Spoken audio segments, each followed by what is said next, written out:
I was awed by the umbrella-shaped pines and ancient ruins sprinkled here and there on the 45-minute bus ride from Rome's Leonardo da Vinci Airport to the Roma Termini station in the heart of the city.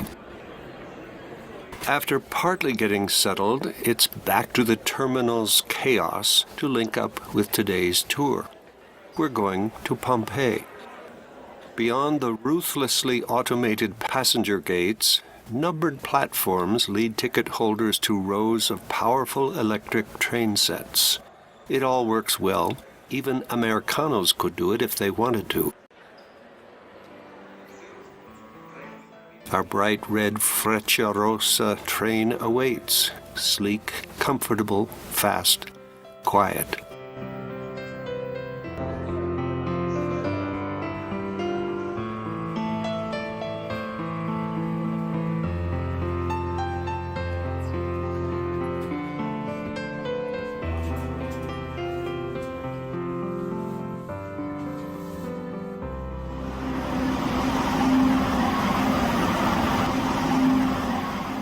Next stop is Naples, 117 miles to the southeast. Interesting every moment. The trip takes about an hour.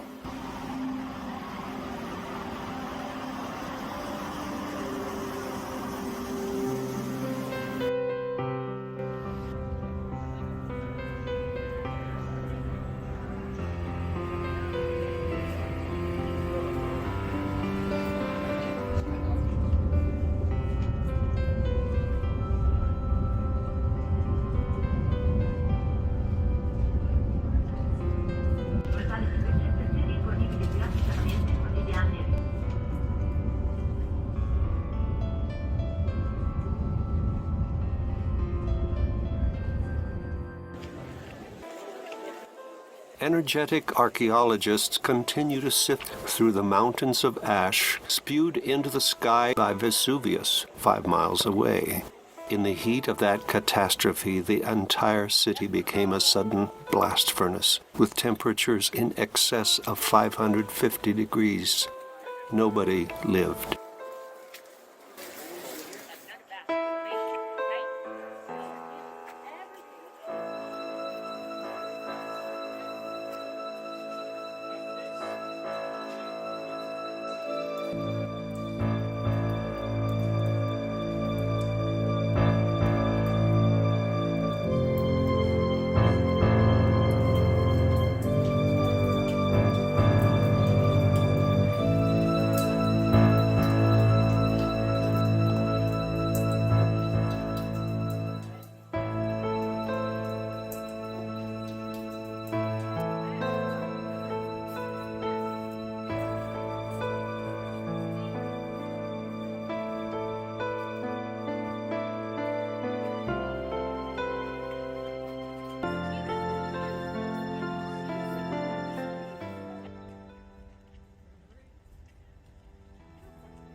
After a stop for the brochure's promised wine and a token pasta dish, it's back to Rome on this futuristic train.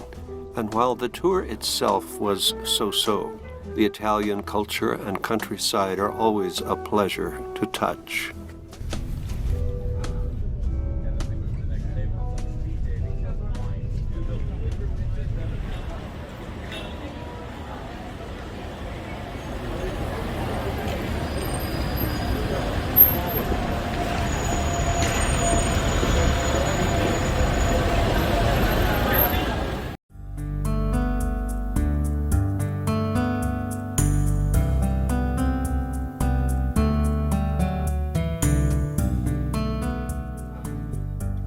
Next morning, it's about a mile walk to a particular bike shop, whose basement is stuffed with all manner of bicycles that want to be ridden.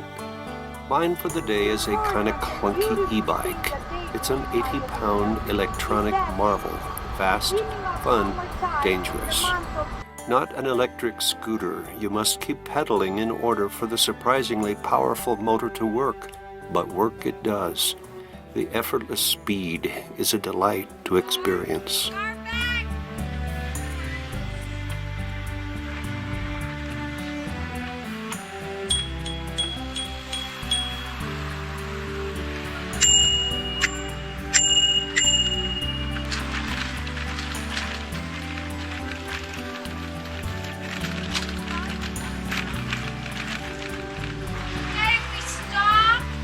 What I keep realizing here as places and ruins keep unfolding along this very straight, ancient roadway is my ignorance of the local history. As I pass by centuries-old or even millennia-old ruins, again and again, always questions come. I wonder what happened here, and to whom, and when, and why. Somebody surely knows. Or they could change the horses, because even for the first time in the square of St. Peter, these are the original Roman. This way of building the wall, those walls were created at the end of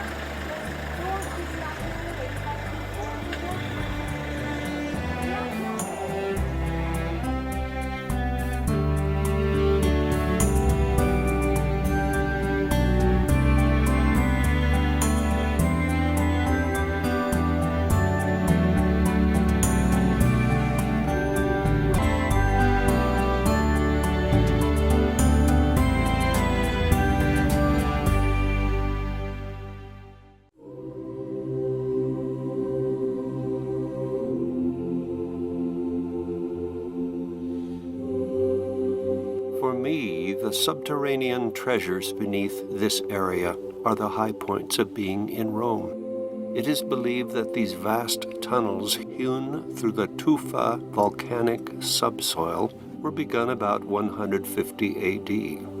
Inevitably, they became the cemeteries of those illegal Christians who believed the resurrection of the dead argued against cremation.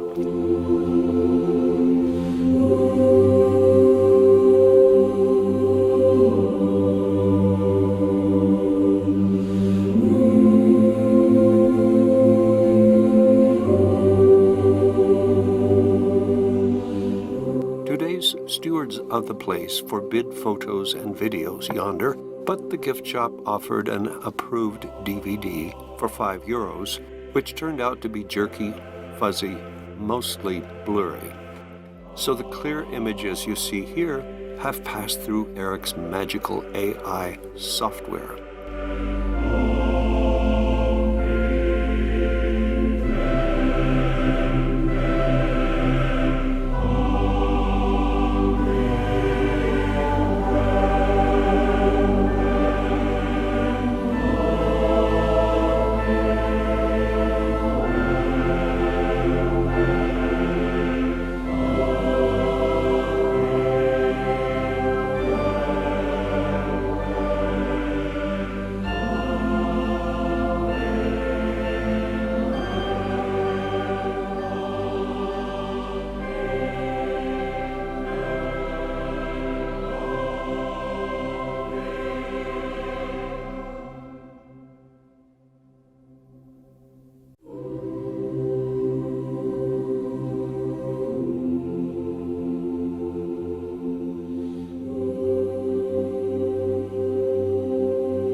On the way back are meadows marked by graceful aqueduct ruins. Add to that our sweet and intense guide, repair of Eric's cut knee after an e-bike mishap, and the splendid lunch in that little garden bistro on the way back. It was the best ever tour. That evening, I walked the mile from the bike store back to my 4th floor apartment, completely exhausted and completely happy.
The ancient Etruscan citadel that became Orvieto perches atop a tufa volcanic mesa.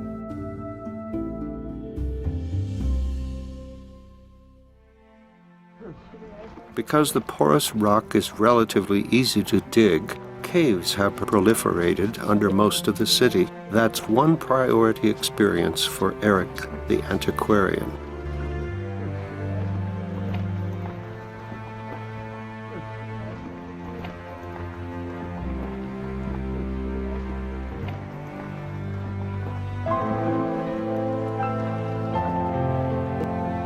One thing to note in particular, several rooms may now be explored, whose square, pockmarked walls look like Flintstone's post office boxes. Actually, they're nesting places for little birds whose tiny homesteads furnished the city's defenders with protein during the city's not infrequent sieges. The birds would fly out every morning to forage, then return in the evenings. Protein sources through inevitable eggs and fattened squabs. I can imagine them fluttering over the heads of encampments of the impatient enemy.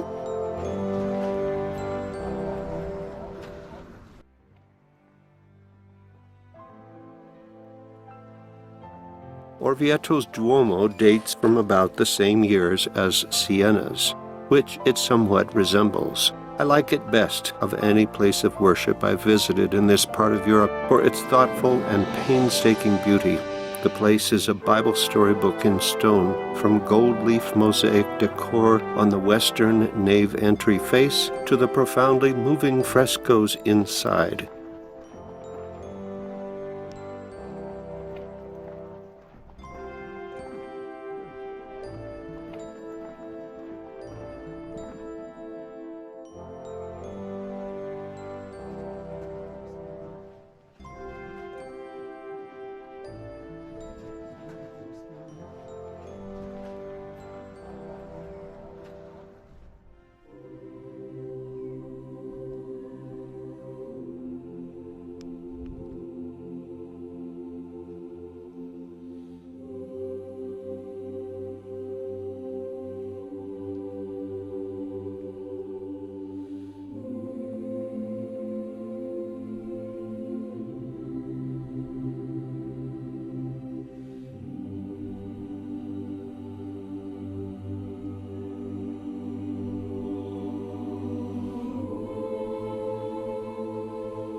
The app's artwork is almost certainly not from Giotto, but has much of the same reverent vividness, rich with biblical meaning.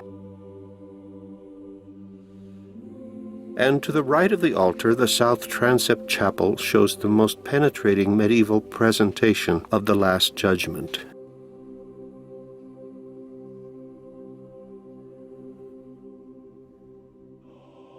The room is without sound, and yet the left-hand scene blares out a horrid visual cacophony. These are the damned, those with no hope of joy ever. Year after year they writhe in their misery, continually goaded by the demons whose job it is to assure plenty of suffering. On the right side, a couple dozen of the blessed stand in awe or enjoy thoughtful whispers with friends they loved before all this rising out of the earth miracle happened. All are aware of radiant joy pouring from above. Notice the helpfulness of two of the guys who have emerged from the dust moments before, helping their friends come up out of the soil. All occupy bodies that might have been sculpted by Michelangelo, which they will enjoy forever.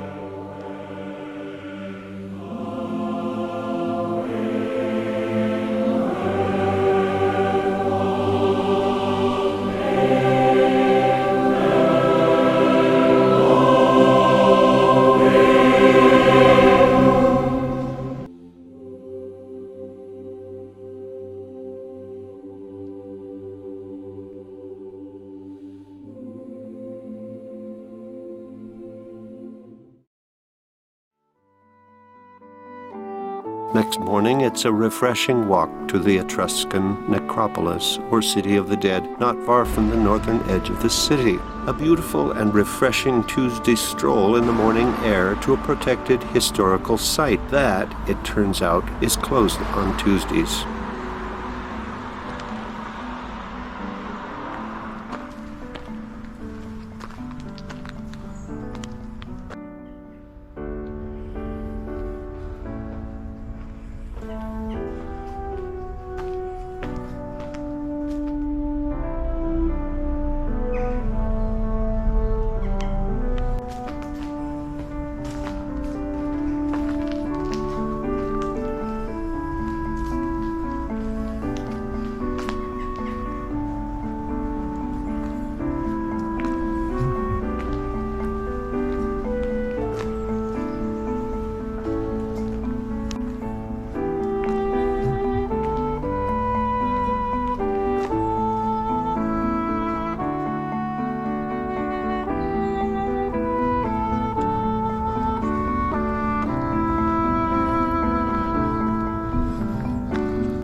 Of special interest are the art-filled walls and pillars of San Giovanale Church, the last cliff-top outpost at the westernmost end of town.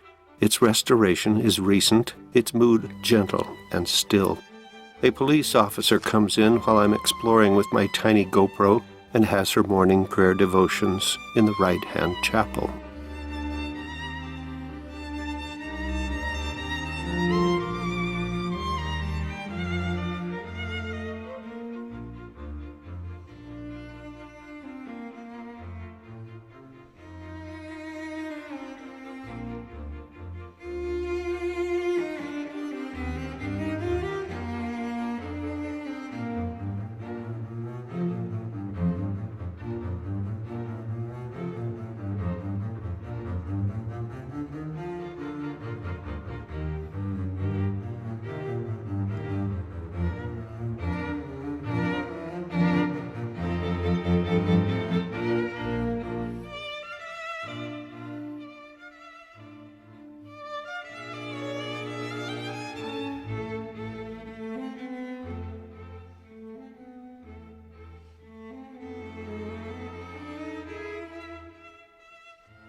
tasting 4 wines while seated along the cobblestone street here from the Orvieto countryside vineyards, I am content watching visiting parents and wonderful, well-loved kids.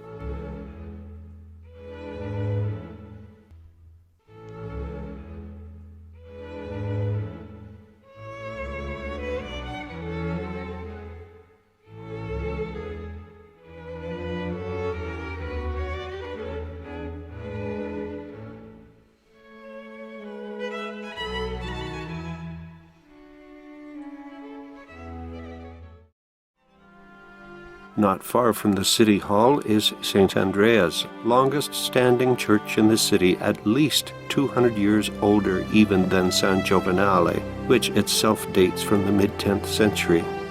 St. Andreas is built atop an Etruscan temple, probably 1,000 years older yet.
And if you haven't sensed my affection for this one Umbrian city, these scenes should be proof.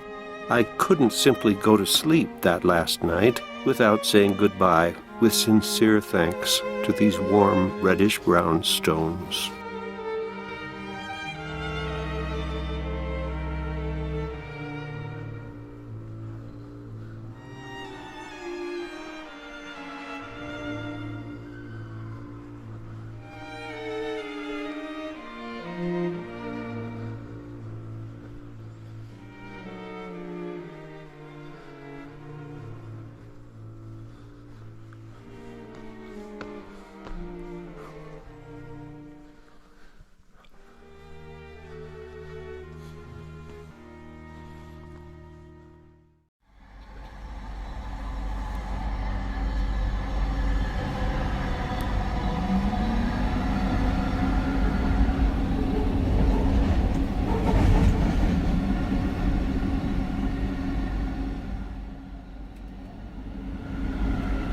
In Sestri Levante, I am more aware of trains than any time earlier on this trip.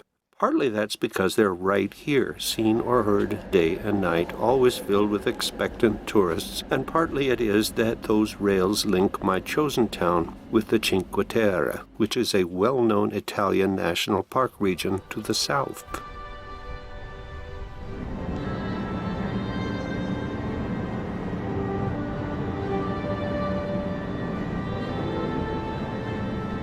Because this is a city rather than a town or smaller yet village, I tend to think of it as a place to sleep only, and yes, to prepare most meals during the week. More people milling about, paying less attention to one another. If you can picture magic as a stream of water, it's as though in cities someone has turned the spigot way down.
Vernazza is next to the northmost park village, to which I always anticipate returning, even after quite a few visits. She's a treasured lady friend of uncertain years whose charm has not diminished.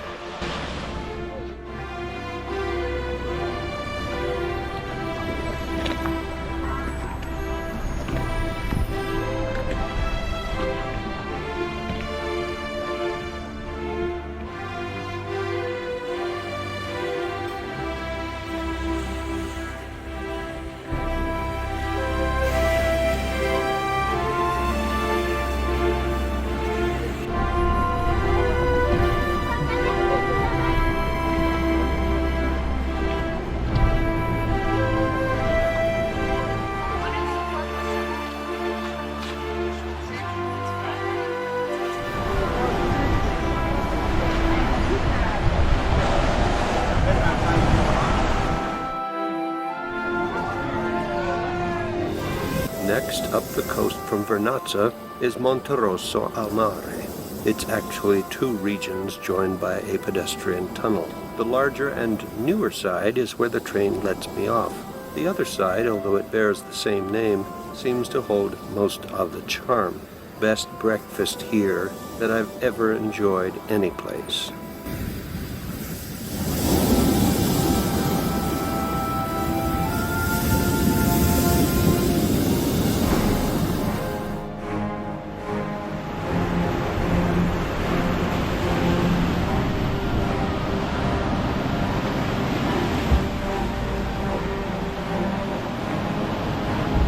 The ocean is wonderfully busy, it seems, fascinating enough to make me forget the sternly brisk weather.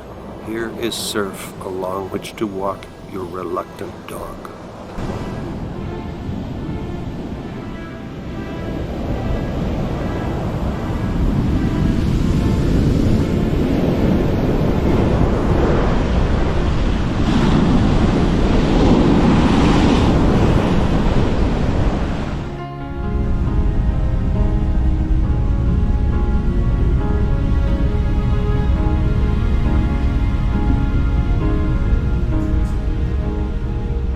And Avignon, the place I nearly stayed in. It's not quite an important city, nor a largish town, but I love it for its people who go about their daily affairs winsomely amidst mainly Italian tourists. I claim this C2V Citroën as my most wanted ever vehicle.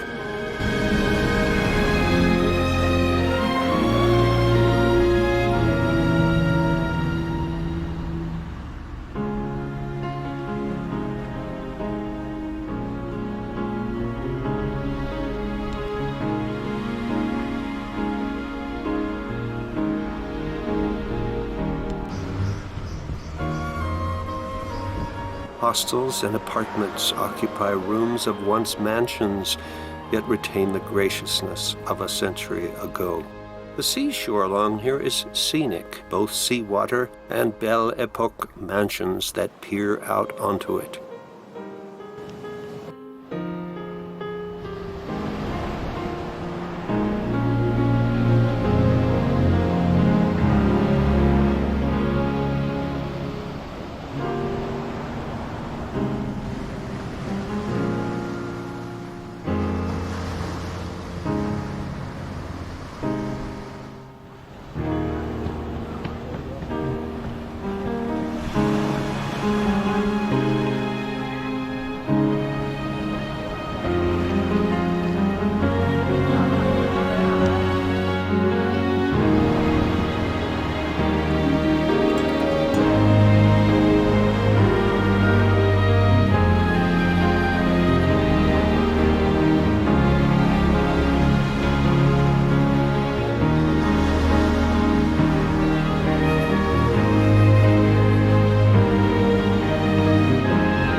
School kids, vast lawns that somebody has to mow, wind through manicured pine forests.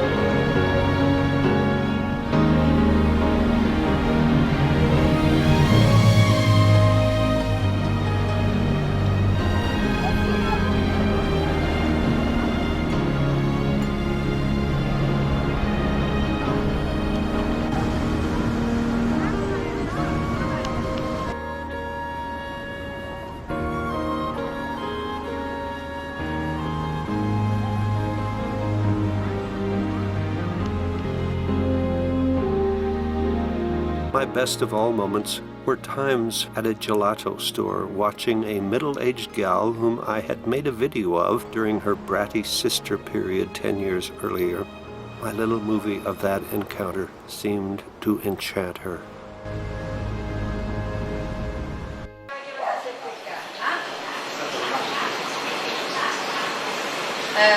Mi piacerebbe avere questo video.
Despite an arty but uncomfortable overnight, I continue to love Ventimiglia's hilltop old town.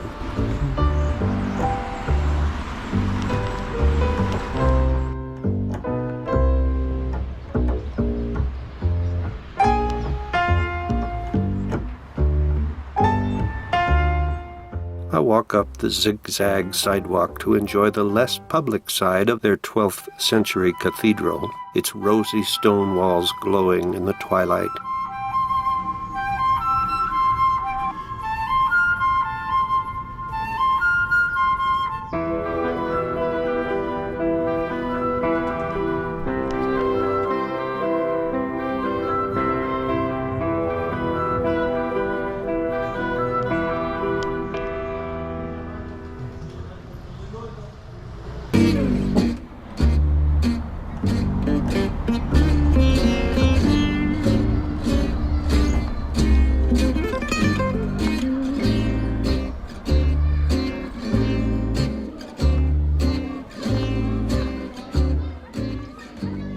I'm in search of a guy who invited me to his outdoor table to enjoy chatting over a glass of wine, as actually happened 15 years earlier. But no, of course, he wasn't to be found, and no similar friendship was out there. But I tried.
Walking back to the train station next morning, I'm struck by the contrast between the treasured ancient village I have just enjoyed and endless hillside apartments across the river.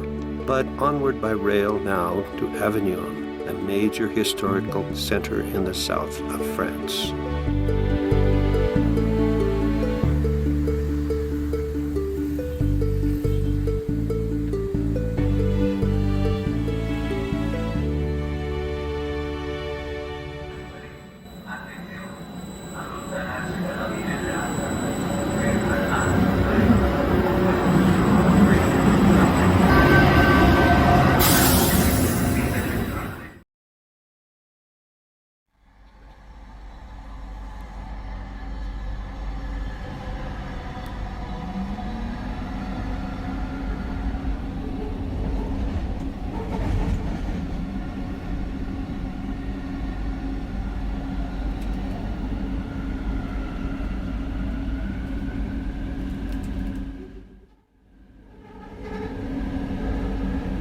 This apartment is on the top floor of what was once a monastic dormitory.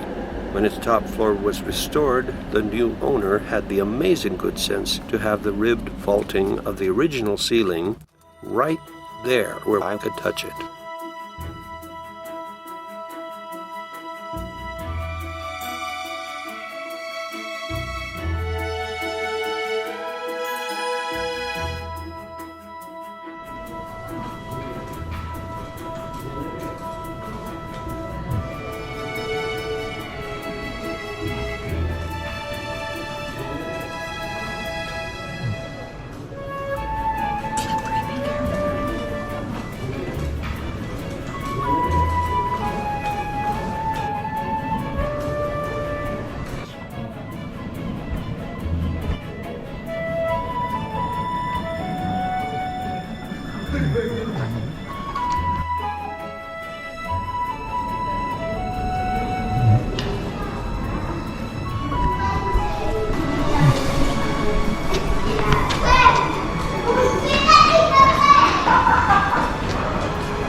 A romantic evening walk to the Street of the Dyers brought beauty in the deep shadows, but also a profound sadness. Those magnificent plane trees, a kind of European sycamore, were all reduced to huge stumps. A spreading, incurable disease had killed them all. Happily, my memories of a decade-old visit remain vivid.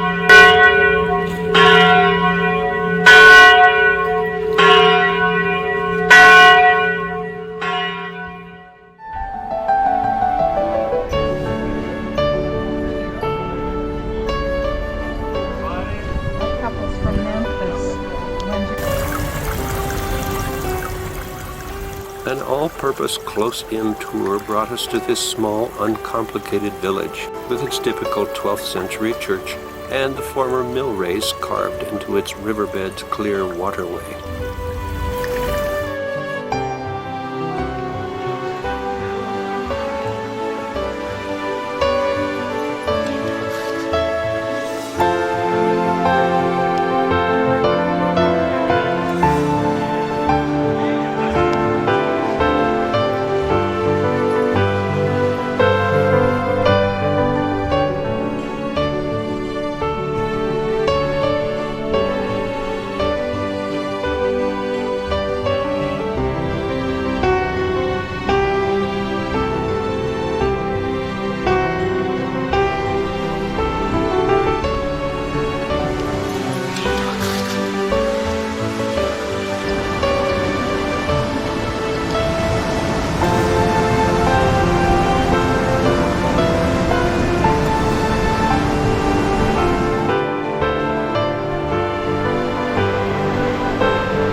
I spend a lunch hour pause in an ochre village, renowned for the variations on ochre hues.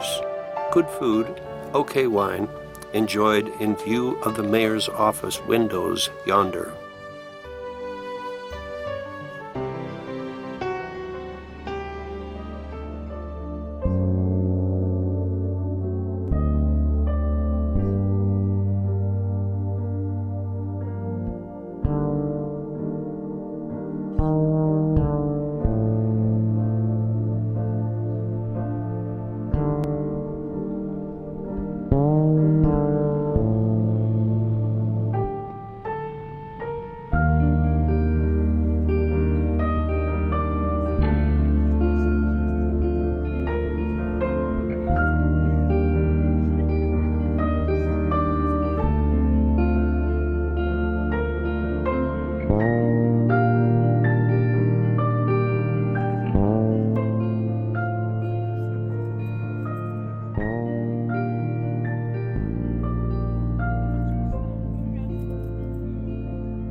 As shadows overtake Provence sky, only the sad but regal Pont du Gard aqueduct remains to be enjoyed. If you were a kid where I was a kid, playing among hillside rocks and sliding in playground baseball games, your tough and reliable and vaguely blue everyday trousers have a clear linkage to the city, whose fabric mills these waters kept in motion. Denim pants that we just called jeans.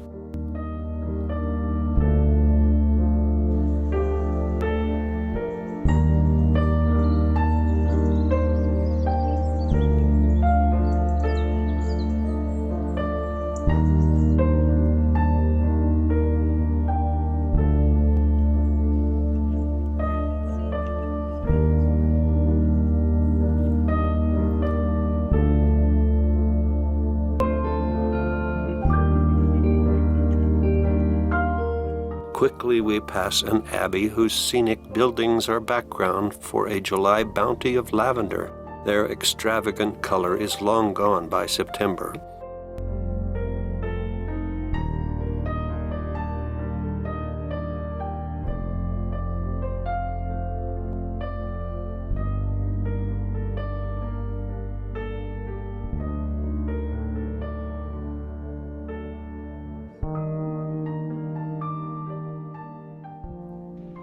An hour or so south along the Rhone River, is Old Arles, whose truly ancient Roman cemetery deserves a visit for reflection.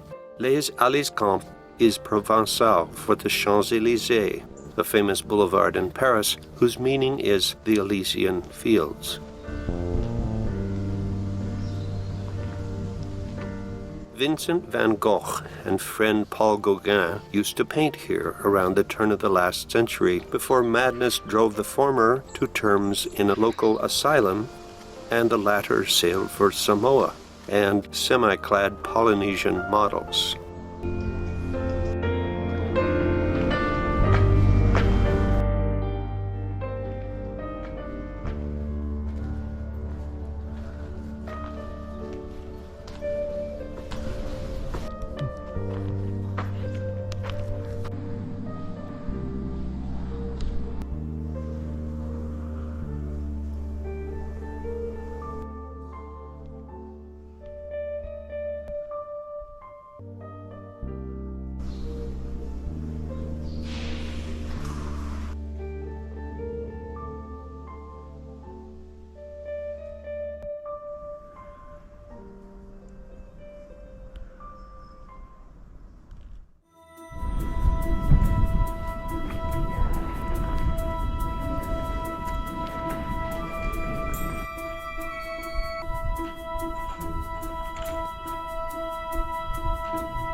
Today's 12th century cathedral in town is always thought-provoking. There are two parts of it to note in particular. One is the display of carved stone Bible stories, particularly on the front of San Trophime Church and on the capitals of the adjacent cloister. Note the ceilings of the covered cloister walkways. Round barrel vaulting alternates with more ornate Gothic-style ribbed vaulting. It's a design change that appeared in the mid-13th century.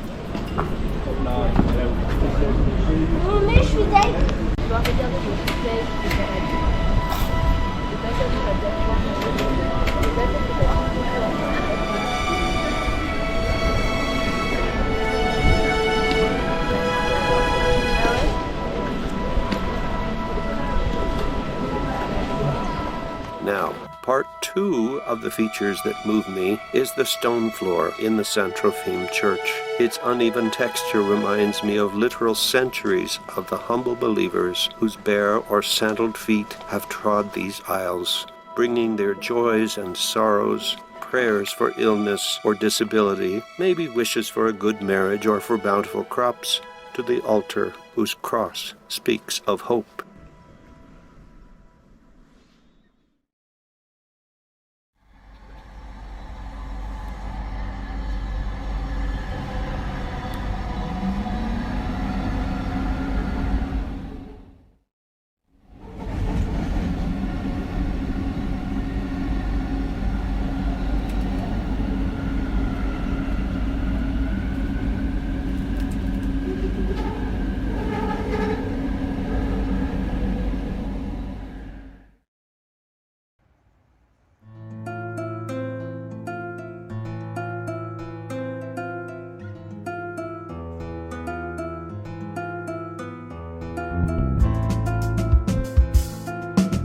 One feature of the Belle Époque period in southern Europe is called in Spain the time of the Modernistas. These were a coterie of visionary young artists and authors, not so much determined to be iconoclasts as to examine closely the social features that everyone took for granted, to find beauty and emphasize just that. Chief among these in Catalonia was Antoni Gaudí. A large part of a brief stay here, prior to sailing back to America, was the need to visit his Art Nouveau masterpiece, La Sagrada Familia. When completed, perhaps as soon as a dozen years from now, its spire will tower just over 500 feet from street level.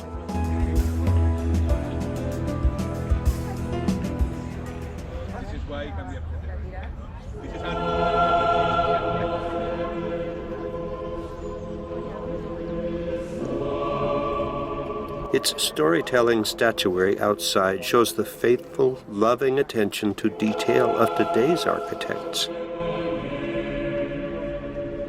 It is important to remember that this structure was never meant to be a mere tour de force or a show of weird cleverness. It was a place for ordinary people to meet God, to be in awe, yes, but also to know of His hand reaching to love them. Morning light has more blue shades, evening light more yellow shades. Hence the window colors on opposite sides are colored intended to enhance God's light upon the assembled worshipers.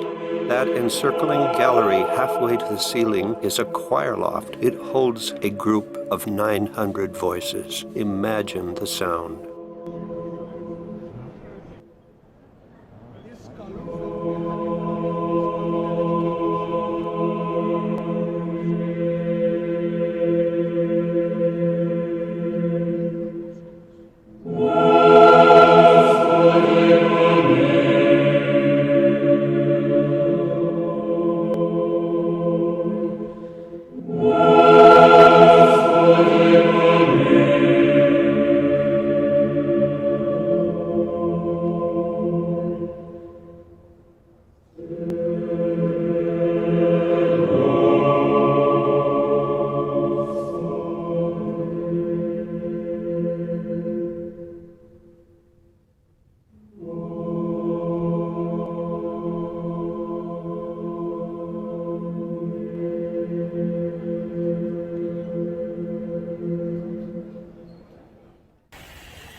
We continue to the Costa Brava region, where are waves and sun and genteel whitewashed villages by the sea, places to enjoy thoroughly and relax thoroughly.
And onward at last to an hour in Girona, almost a suburb of cosmopolitan Barcelona. It is medieval movie set material, especially in its old Jewish quarter.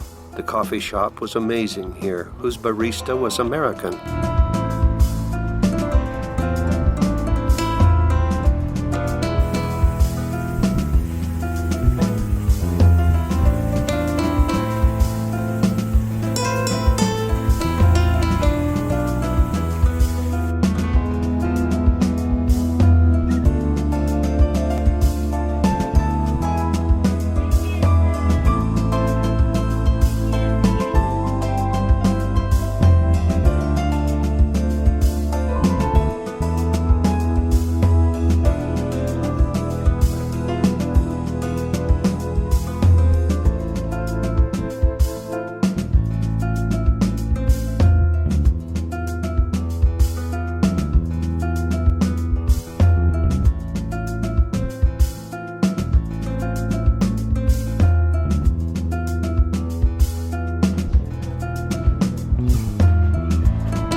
As with so many places visited, school field trips were noisily evident.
This massive diesel-powered steel watercraft will be a floating apartment, restaurant cluster, entertainment stage, and tourist populous city of 2,000 for the next 2 weeks.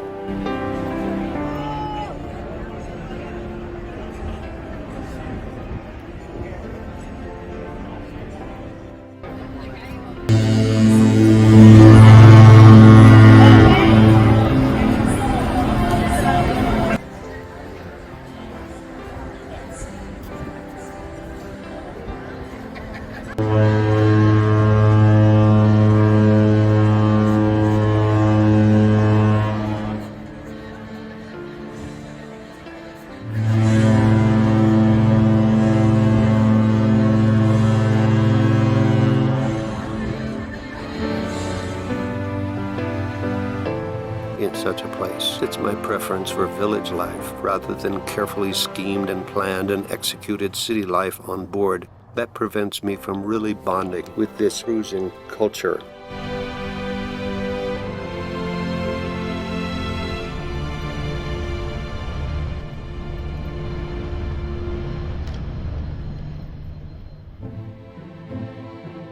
At Cartagena, the ship's second port of call, the main attraction for me is an Asiatico coffee drink along a street that happens to be bulging with a noisy civic parade. Next day, we wander around Cadiz for a while, mainly enjoying gelato near one grand public fountain.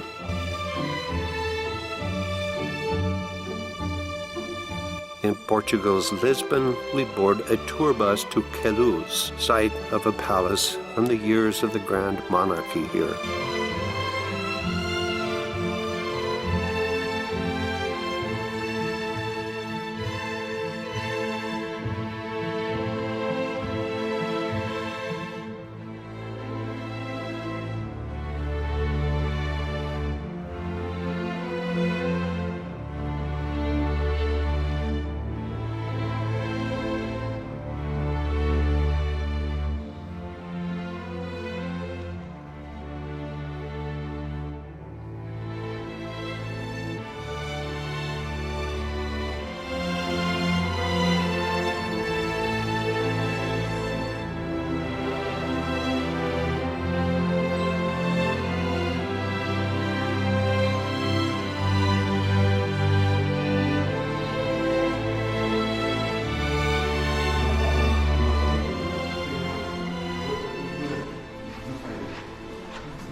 Attentive school kids give a reality check to the ever-present opulence.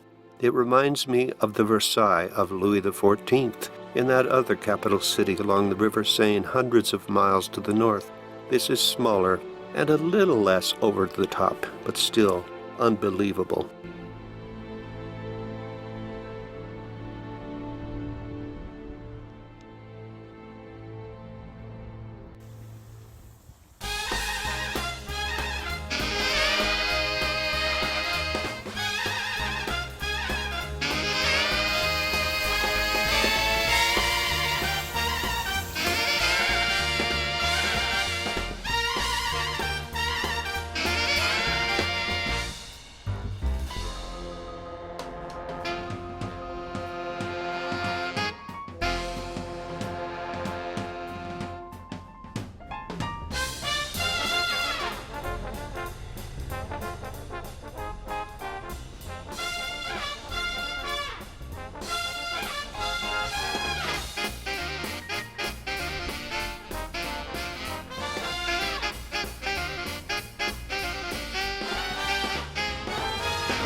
After mostly peaceful but sometimes rough seas for another several days, I approach Miami.